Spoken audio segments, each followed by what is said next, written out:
வணக்கம். இன்றைய முக்கிய நிகழ்வுகள். புதுச்சேரி உருளையன்பேட்டை தொகுதிக்கு உட்பட்ட கோவிந்த சாலை வாஞ்சிநாதன் வீதி பகுதியில் 19/1/2025 இன்று காலை 5 மணி அளவில் திடீரென மிக அதிக சத்தத்துடன் மர்ம பொருள் வெடித்தது. புதுச்சேரி உருளையன்பேட்டை தொகுதிக்கு உட்பட்ட கோவிந்த சாலை வாஞ்சிநாதன் வீதி பகுதியில் 19/1/2025 இன்று காலை 5 மணியளவில் திடீரென அதிக சத்தத்துடன் மர்ம பொருள் வெடித்தது. இது என்ன என்று தெரியாமல் அப்பகுதி மக்கள் உடனடியாக உருளையன்பேட்டை தொகுதி சட்டமன்ற உறுப்பினரும் புதுச்சேரி மாநில மனிதநேய மக்கள் சேவை இயக்க நிறுவன தலைவருமான நேரு என்கின்ற குப்புசாமி எம்எல்ஏ அவர்களுக்கு தகவல் தெரிவித்தனர். அவர் உடனடியாக காலை 6 மணியளவில் சம்பவ இடத்திற்கு வந்து பெரிய கடை காவல் நிலைய ஆய்வாளர் ஜெயசங்கர் அவர்களுக்கு தகவல் தெரிவித்தார்.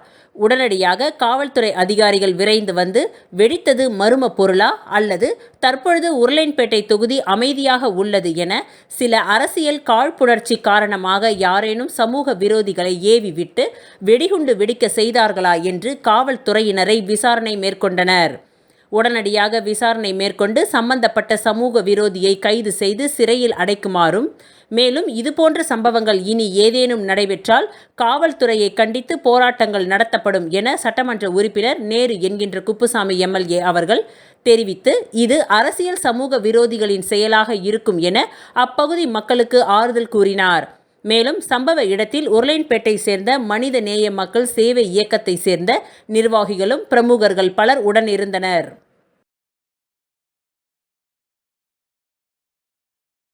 லெமன் நறுமண மிளகை புதுச்சேரியை சேர்ந்த இளம் விஞ்ஞானி ஸ்ரீலட்சுமி கண்டுபிடித்து அசத்தியுள்ளார்.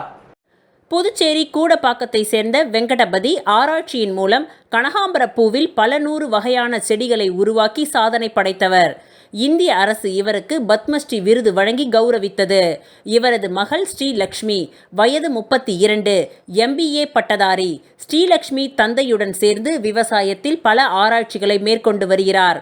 ஏற்கனவே ஆரஞ்சு, சாக்லேட், நாவல், பன்னீர் சுவை கொண்ட கொய்யா செடிகளை உருவாக்கியுள்ளார். தற்பொழுது லெமன் சுவையில் நறுமண மிளகை புதியதாக உருவாக்கி அசத்தியுள்ளார். இது குறித்து விஞ்ஞானி ஸ்ரீலட்சுமி கூறும் பொழுது, விவசாயத்தில் புதிய தொழில் முறைகளை கண்டுபிடிக்க வேண்டும் என்பதே என்னுடைய ஆசை. அதன் அடிப்படையில் ஏற்கனவே நான் குறுகிய காலத்தில் விளைச்சல் தரக்கூடிய மிளகு இனத்தை கண்டுபிடித்துள்ளேன். அதேபோன்று 15 அடியில் விளைச்சல் தரக்கூடிய புதிய மிளகு இனத்தை கண்டுபிடித்துள்ளேன். இதனுடைய காய்கள், இலைகள் சுவைத்தால் லெமன் நறுமணம் வரும். காரமும் சாதாரண மிளகு இனத்தை காட்டிலும் தூக்கலாக இருக்கும். சூரிய கதிர்வீச்சினால் மாற்றம் செய்யப்பட்டு இதனை கண்டுபிடித்துள்ளேன் என்று தெரிவித்தார்.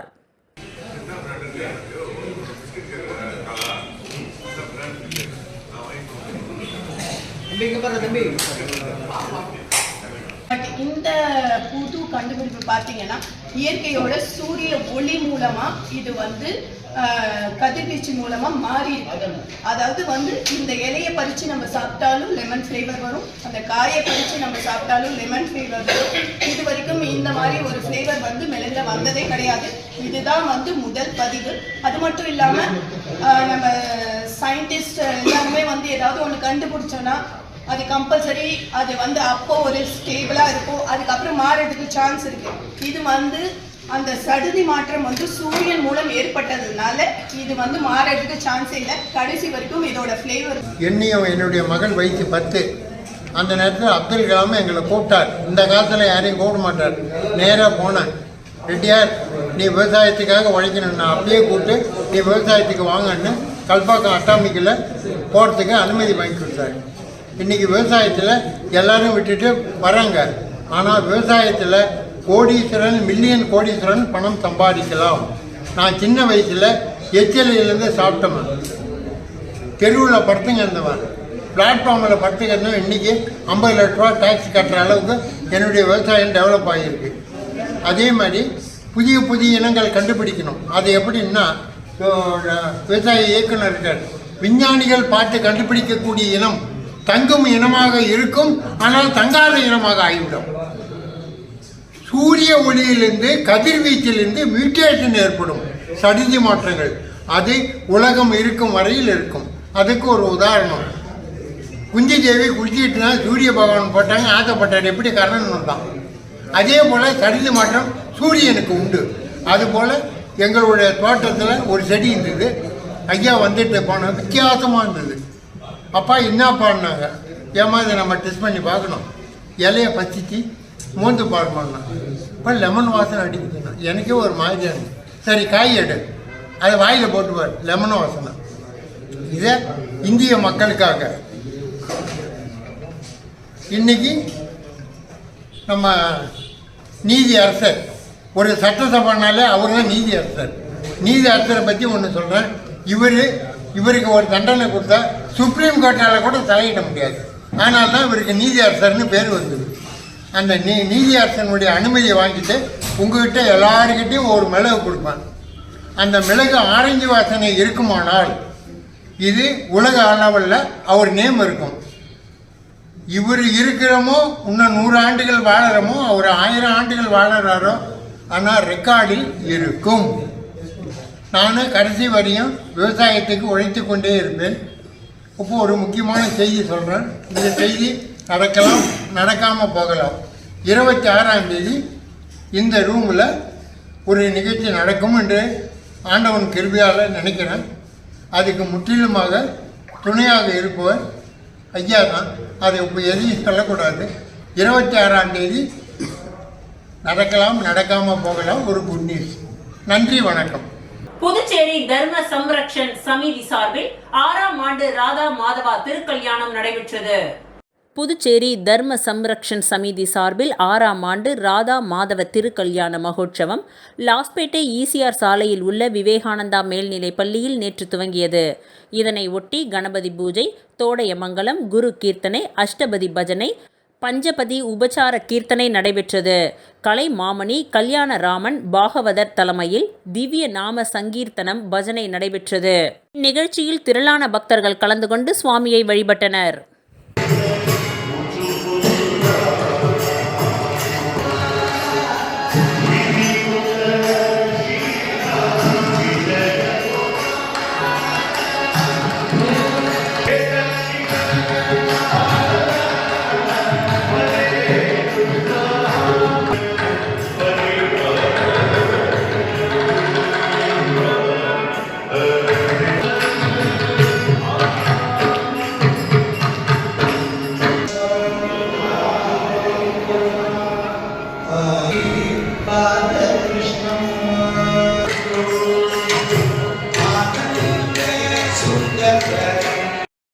புதுச்சேரி தட்டாஞ்சாவடி தொகுதிக்கு உட்பட்ட புதுப்பேட்டையில் உள்ள புத்லாய் மாரியம்மன் ஆலயத்தில் இலவச மருத்துவ முகாம் நடைபெற்றது.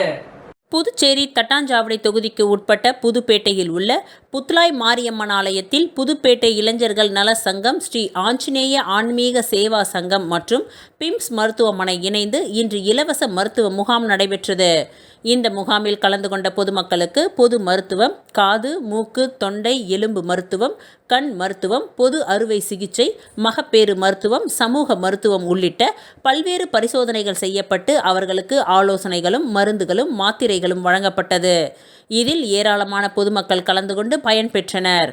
இவ்விழாவில் ஒருங்கிணைப்பாளர் தயாளன், ஆஞ்சநேயா குரூப்ஸின் நிர்வாகிகள் கணேஷ், மணிகண்டன், செல்வம், தினகர் உள்ளிட்ட நிர்வாகிகள் பலர் கலந்து கொண்டனர்.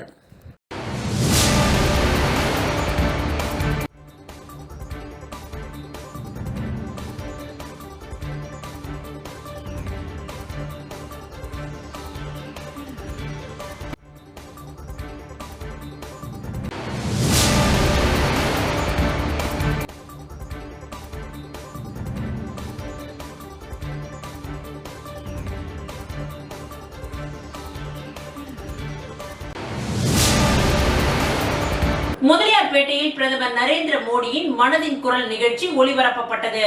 இதில் பாஜக நிர்வாகிகள் கலந்து கொண்டனர். பாரத பிரதமர் நரேந்திர மோடி அவர்கள் நாட்டு மக்களிடையே நேரடியாக பேசும் மனதின் குரல் நிகழ்ச்சியின் 118வது பாகம் இன்று ஞாயிற்றுக்கிழமை ஒளிபரப்பு செய்யப்பட்டது. பாரதிய ஜனதா கட்சி தேசிய தலைமை மற்றும் மாநில தலைவர் செல்வகணபதி MP அறிவுறுத்தலின்படி புதுச்சேரி மாநிலத்தில் உள்ள அனைத்து கிளைகளிலும், தொகுதிகளிலும், மாவட்டங்களிலும் மனதின் குரல் நிகழ்ச்சி அனைத்து நிர்வாகிகளின் ஏற்பாட்டில் ஒளிபரப்பப்பட்டது. மேலும் மனதின் குரல் நேரடி நிகழ்ச்சியானது நகர மாவட்டம் முதலியார்பேட்டை சட்டமன்ற தொகுதி அன்னை சிவகாமி பெண்கள் மேல்நிலைப் பள்ளியில் மாநில மனதின் குரல் நிகழ்ச்சியின் பொறுப்பாளர், மாநில செயலாளர் வெற்றி செல்வம் மற்றும் நகர மாவட்ட தலைவர் சக்தி கிருஷ்ணராஜ் ஆகியோர் ஆலோசனையின்படி ஏற்பாடு செய்யப்பட்டிருந்தது. மனதின் குரல் நிகழ்ச்சியின் மாவட்ட பொறுப்பாளர்கள் இன்பசேகர் மற்றும் சின்னத்தம்பி என்கின்ற நடராஜன் ஏற்பாடு செய்திருந்தார். முதலியார்பேட்டை சட்டமன்ற தொகுதியின் தலைவர் புவனேஸ்வரி தலைமை வகித்தார். சிறப்பு அழைப்பாளராக அன்னை சிவகாமி பெண்கள் மேல்நிலைப் பள்ளியின் முதல்வர் எழில் கல்பனா கலந்து கொண்டு முன்னிலை வகித்தார். இந்நிகழ்ச்சியில் தொகுதி பொறுப்பாளர் சத்யராஜ், மாவட்ட பொறுப்பாளர் செல்வகணபதி, மாநில செயற்குழு உறுப்பினர்கள் திரிச்சந்திரன், கமலக்கண்ணன், பச்சையப்பன், மாநில ஓபிசி அணித்தலைவர் நடராஜன், மாநில தொழில்நுட்ப பிரிவு தலைவர் பிரவீன்குமார், நகர மாவட்ட துணைத் தலைவர் அனந்த பாஸ்கரன், முன்னாள் தொகுதி தலைவர் விஜயகுமார், அசோகன், மகளிர் நிர்வாகிகள் திருமதி அலமேலு, அங்காளம்மாள், கீதா சிவனேசன், லக்ஷ்மி, அன்பரசி, மஞ்சுளா, தனலட்சுமி, கண்ணகி உள்ளிட்ட மாநில மாவட்ட தொகுதி கிளை நிர்வாகிகள், மாணவர்கள், பல்வேறு துறையை சார்ந்த நிபுணர்கள், பொதுமக்கள் உள்ளிட்ட நிர்வாகிகள் கலந்து கொண்டு மனதின் குரல் நிகழ்ச்சியை கண்டுகளித்தனர். विभूति जनवरी यानी उनकी जन्म जयंती को अब हम पराक्रम दिवस के रूप में मनाते हैं। उनके शौर्य से जुड़ी इस गाथा में भी थे। महज 27 साल की उम्र में वो कोलकाता कॉरपोरेशन के चीफ जिम्मेदारी भी संभाली। एक प्रशासक के रूप में भी उन्होंने कई बड़े काम किए। बच्चों के उनके प्रयासों को आज भी याद किया जाता है। नेताजी सुभाष का रेडियो के साथ ही पंजाबी, पश्तो और उर्दू में न्यूज बुलेटिन का प्रसारण होता। मैं नेताजी सुभाष चंद्र बोस को नमन करता हूं। देश भर के युवाओं से मेरा आग्रह है कि वे उनके बारे में பள்ளியில் அனுமதி அளித்த அன்னை சிவகாமி பெண்கள் மேல்நிலைப் பள்ளியில் பள்ளியினுடைய முதல்வர் அவர்களுக்கு எங்களுடைய மனமார்ந்த நன்றியை தெரிவித்துக் கொள்கிறோம். தலைவர் அன்பு சகோதரர் சக்தி கிருஷ்ணராஜ் அவர்களுக்கும், முன்னாள் நகர இந்த சட்டமன்ற தொகுதியினுடைய தொகுதி தலைவர் அன்பு சகோதரனுடைய நிர்வாகிகளாக இருக்கின்ற மாநில மாவட்ட தொகுதி இணை நிலைய செயற்குழு உறுப்பினர் அன்பு சகோதரர் திருச்சந்திரன் அவர்களுக்கும், விழுப்புரம் மாவட்டம் நவமால் காப்பேர் மதுரா அன்னை நகர் பகுதியில் அமைந்துள்ள அருள்மிகு ஸ்ரீ பாலமுருகன் ஆலயத்தில் மகா கும்பாபிஷேக விழா நடைபெற்றது. இதில் திரளான பக்தர்கள் பங்கேற்று சுவாமி தரிசனம் செய்தனர். விழுப்புரம் மாவட்டம் நவமால் காப்பேர் மதுரா அண்ணா நகர் பகுதியில் அமைந்துள்ள அருள்மிகு ஸ்ரீ பாலமுருகன் ஆலய மகா கும்பாபிஷேகமானது இன்று விமர்சையாக நடைபெற்றது. முன்னதாக கடந்த 18/1/2025 அன்று காலை அனுக்ஷை விக்னேஸ்வர பூஜை, சங்கல்பம், கணபதி ஹோமம், லக்ஷ்மி ஹோமம், நவகிரக ஹோமம், பூரணாகுதியை தொடர்ந்து பல்வேறு பூஜைகள் நடைபெற்று வந்தது. இன்று காலை 8:30 மணியளவில் 2ஆம் கால யாக பூஜை, ரக்ஷபந்தனம், யாத்திர தானத்தை தொடர்ந்து மகா பூரணாகுதியுடன் கலச புறப்பாடும் நடைபெற்றது. இதனைத் தொடர்ந்து சரியாக 10:45 மணியளவில் மூலவர் அருள்மிகு ஸ்ரீ பாலமுருகன் மற்றும் பரிவார மூர்த்திகளுக்கு வேத வித்தகர்கள் வேத மந்திரங்கள் முழங்க புனித நீர் ஊற்றப்பட்டு மகா கும்பாபிஷேகமானது வெகு விமர்சையாக நடைபெற்றது. இதில் சுற்றுவட்டார பகுதிகளை சேர்ந்த திரளான பொதுமக்கள் கலந்து கொண்டு தமிழ் கடவுள் முருகனின் அருள் ஆசியை பெற்றனர்.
புதுச்சேரி மாநிலம் வில்லியனூரை அடுத்த சேந்தநத்தம் பகுதி கேஸ் அடுப்பில் சமைக்கும் பொழுது ஏற்பட்ட விபத்தில் நர்சிங் மாணவி கண் பாதிப்பு. புதுச்சேரி மாநிலம் வில்லியனூரை அடுத்த சேந்தநத்தம் கிராமத்தை சேர்ந்தவர் கூலி தொழிலாளி குளமணி. இவரது மகள் காயத்ரி செவிலியர் கல்லூரியில் 2ஆம் ஆண்டு படித்து வருகிறார். இவர் நேற்று இரவு உணவு சமைப்பதற்காக கேஸ் அடுப்பை பற்ற வைத்துள்ளார். அப்பொழுது திடீரென்று கேஸ் அவரது முகத்தில் அடித்ததை தொடர்ந்து அவர் கதறி அழுதார்.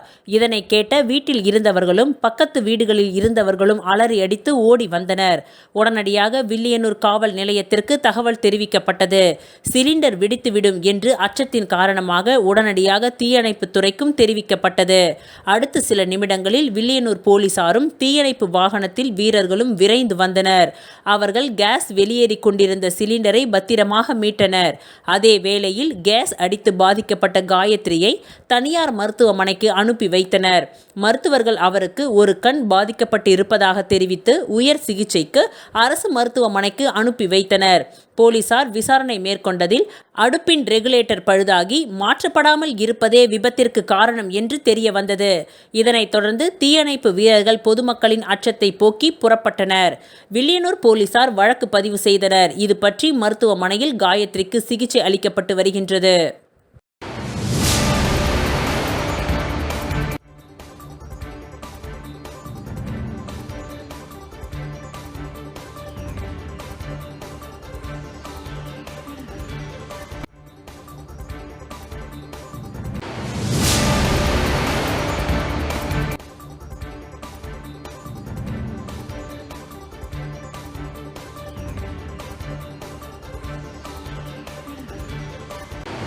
திருச்சிற்றம்பலம் வேதபுரீஸ்வரர் நகரில் எழுந்தருளி உள்ள குகானந்தர் சித்தர் பீடத்தில் லலிதாம்பிகை ஆலயத்தில் தை மாதம் பஞ்சமி திதியை முன்னிட்டு சிறப்பு பூஜைகள் நடைபெற்றது.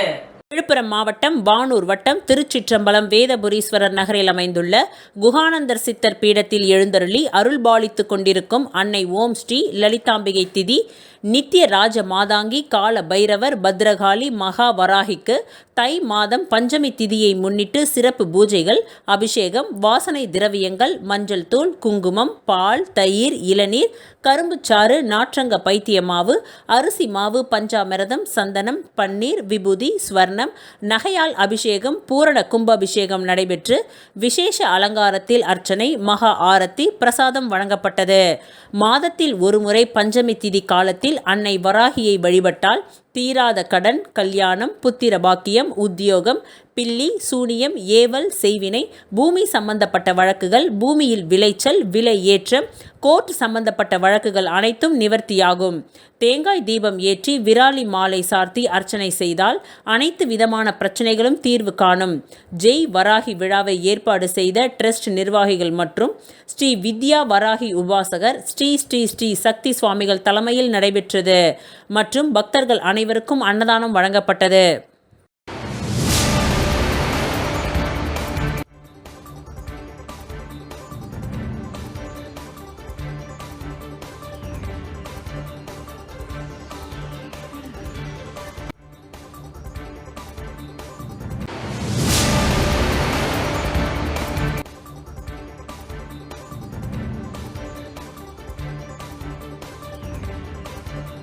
புதுச்சேரி பீனிக்ஸ் பெத்தாங் விளையாட்டு கழகத்தின் சார்பில் நடைபெற்ற மாநில அளவிலான பெத்தாங் போட்டியில் வெற்றி பெற்றவர்களுக்கு பாஸ்கர் என்கின்ற தட்சிணாமூர்த்தி எம்எல்ஏ விருதுகளை வழங்கி கௌரவித்தார். புதுச்சேரி பீனிக்ஸ் பெத்தாங் விளையாட்டுக் கழகத்தின் 1ஆம் ஆண்டு விழாவை முன்னிட்டு மாநில அளவிலான பெத்தாங் போட்டி முருங்கம்பாக்கம் விளையாட்டு மைதானத்தில் நடைபெற்றது. 2 நாட்கள் நடைபெற்ற இந்த போட்டியின் சிறப்பு விருந்தினராக கலந்து கொண்ட அரியாங்குப்பம் தொகுதி சட்டமன்ற உறுப்பினர் பாஸ்கர் என்கின்ற தட்சிணாமூர்த்தி மற்றும் முருங்கம்பாக்கம் திரௌபதி அம்மன் ஆலய முன்னாள் அறங்காவலர் குழு தலைவர் பாஸ்கரன் ஆகியோர் பெத்தாங் விளையாட்டு போட்டிகளை துவக்கி வைத்தனர். இந்த போட்டியில் சுமார் 300 அணிகளை சேர்ந்த வீரர்கள் விளையாட்டுப் போட்டியில் பங்கெடுத்து விளையாடினர். 2 நாட்கள் நடைபெற்ற இந்த போட்டியில் வெற்றி பெற்ற அணிகளுக்கு பரிசுகள் வழங்கும் நிகழ்வு விளையாட்டு மைதானத்தில் நடைபெற்றது. இவ்விழாவின் சிறப்பு விருந்தினராக அரியாங்குப்பம் தொகுதி சட்டமன்ற உறுப்பினர் பாஸ்கர், திமுக கலை இலக்கிய பேரவை மாநில அமைப்பாளர் சிவசங்கர், காங்கிரஸ் கட்சியின் மாநில செயற்குழு உறுப்பினர் விஜயலட்சுமி ஜெயமூர்த்தி மற்றும் அரியாங்குப்பம் தொகுதி பாஜக தலைவர் வசந்த ராஜா உள்ளிட்டவர்கள் கலந்து கொண்டு பெத்தாங் போட்டியில் வெற்றி பெற்ற அணிகளுக்கு விருதுகளையும் ரொக்க பரிசுகளையும் வழங்கி கௌரவித்தார்கள். இவ்விழாவில் பீனிக்ஸ் பெத்தாங் விளையாட்டுக் கழக தலைவர் குமரேசன், கௌரவ தலைவர் கணபதி, பொதுச் செயலாளர் அரவிந்த் ஆனந்த், பொருளாளர் சின்னத்தம்பி, கேப்டன் ஏழுமலை, ஆலோசகர்கள் தமிழ்வேந்தன், அன்பரசன், துணைத் தலைவர்கள் ஸ்ரீதரன், பிரதீப், இணை செயலாளர்கள் ராமு, பெருமாள் சுவாமி, துணை கேப்டன் கோபிநாத் மற்றும் செயற்குழு உறுப்பினர்கள் சிவபிரகாசம், சண்முகவேல், குமார், மணிவண்ணன், கோதண்டராமன், அலெக்ஸ், ஸ்டீஃபன், தேவநாதன், சிவகணேஷ், சீனிவாசன், கோபி, சங்கர், ஹரிகிருஷ்ணன், சந்திரபோஸ், கிருபாகரன், பரசுராமன், சதீஷ்குமார், திவாகர், ஜெகதீஷ், அருண்குமார், மோகன், வினோத், முருகேசன் மற்றும் மோகன் உள்ளிட்ட ஏராளமான நிர்வாகிகள் கலந்து கொண்டனர்.